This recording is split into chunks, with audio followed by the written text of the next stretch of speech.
Meus irmãos, eu vos saúdo com a paz do Senhor. Hoje estaremos meditando no primeiro capítulo do livro de Romanos, da Epístola de Paulo aos Romanos.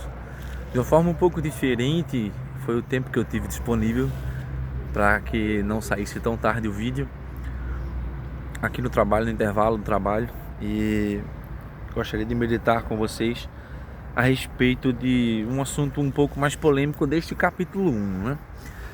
O capítulo nada mais é do que a apresentação do apóstolo Paulo no início, né?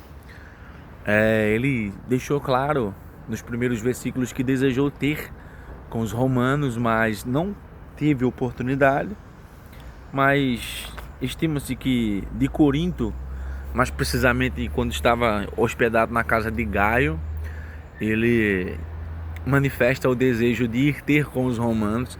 Isso é corroborado, isso é reafirmado ao longo do fim da sua terceira viagem missionária, quando ele diz que estaria disposto até morrer por causa do evangelho, entristecendo até os irmãos, os anciãos, os presbíteros lá de Éfeso, onde ele teve um diálogo muito particular com eles, de Mileto, né? Em Mileto ele dialogou com estes homens de Deus, servos do Senhor e companheiros de Paulo da obra do Senhor. Então ele, neste momento em que estava se dirigindo a Jerusalém, no final da terceira viagem missionária, ele disse: eu estou com desejo de ir a Roma. Tanto é que quando ele foi julgado, não houve acusação comprobatória, não houve provas contundentes contra ele. Era, por mais que não queiramos assumir isto, o texto bíblico deixa claro que não passava de inveja dos principais do povo e dos judeus contra a vida de Paulo, mas isso não impediu que ele testemunhasse do Senhor lá em Jerusalém, porque ele mesmo foi avisado: Paulo, tenha bom ânimo, quando estava, por exemplo, no naufrágio. Isso é retratado nos últimos capítulos, né? Nos dois últimos capítulos do livro de Atos dos Apóstolos. Paulo, não temas, você vai testemunhar de mim lá em Roma. Esta epístola que ele escreve foi até antes desse acontecimento, por volta do ano 57 depois de Cristo.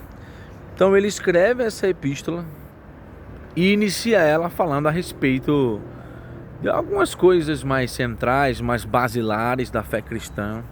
Nessa epístola toda ele trata sobre justificação, eleição, né? Ele trata a respeito da santificação, da justificação.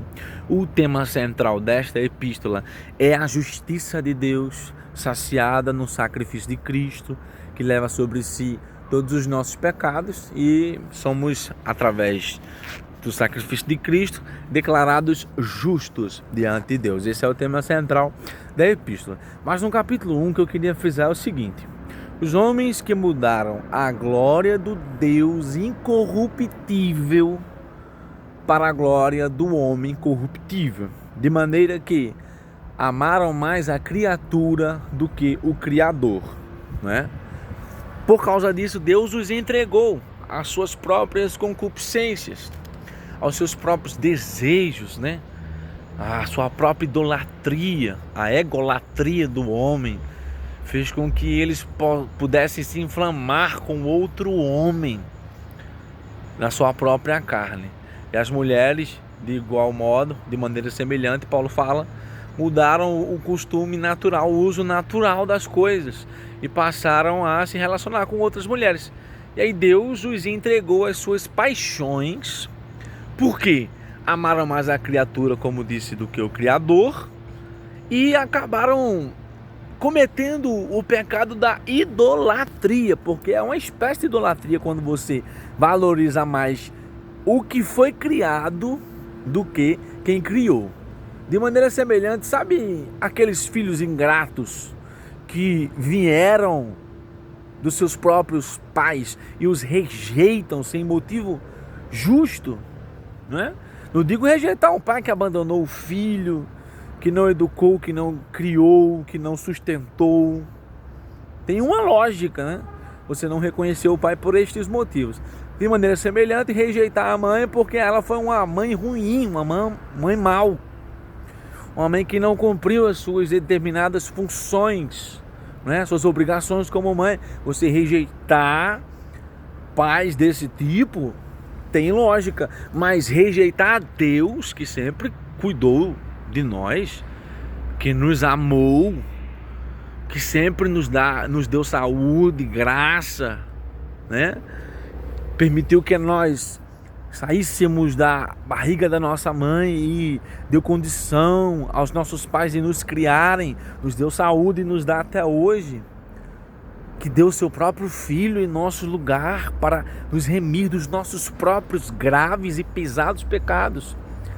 Aí que está a atitude um pouco mais ríspida de Deus. Eles amaram mais a criatura do que o Criador. Em outras palavras, sabe o que isso significa? Eles rejeitaram o próprio Criador. Em detrimento, em contrapartida, amam a criatura. Como pode eu amar mais o leite que sai da vaca do que a própria vaca que produz o leite? De onde vem a origem? A nossa origem é em Deus.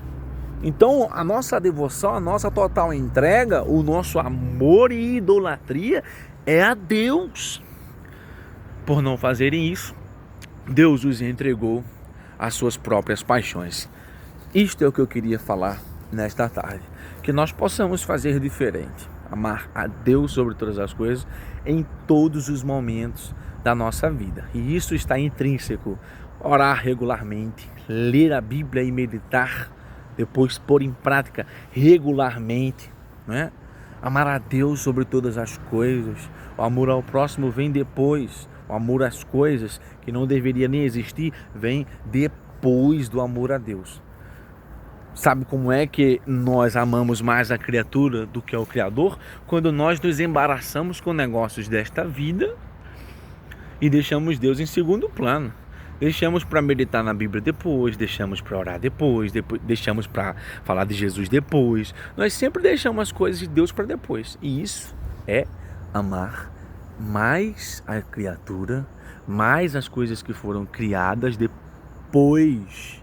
A gente pensa em Deus. Isso é uma egolatria. É uma idolatria à criatura. Que não façamos assim. Em nome de Jesus. Que Deus conceda entendimento da palavra do Senhor, que nos conceda um aprendizado muito grande. É uma epístola muito linda, muito edificante, muito profunda, muito séria, uma epístola muito importante para os nossos dias. Que Deus abençoe o nosso entendimento durante as próximas ministrações. Outras pessoas estarão aparecendo por aqui, elas irão se apresentar. Contamos com a vossa cooperação, com o vosso acompanhamento e vamos juntos aprender sobre mais um livro da Bíblia nesta feita. Os próximos estudos estarão sendo baseados nos capítulos subsequentes ao capítulo 1 de hoje da Epístola aos Romanos. Que Deus abençoe, mais uma vez justificando, foi o tempo que tive para poder gravar esse vídeo, mas não poderia deixar de gravar e falar um pouco a respeito da palavra do Senhor do capítulo 1 de Romanos. Deus abençoe a sua vida.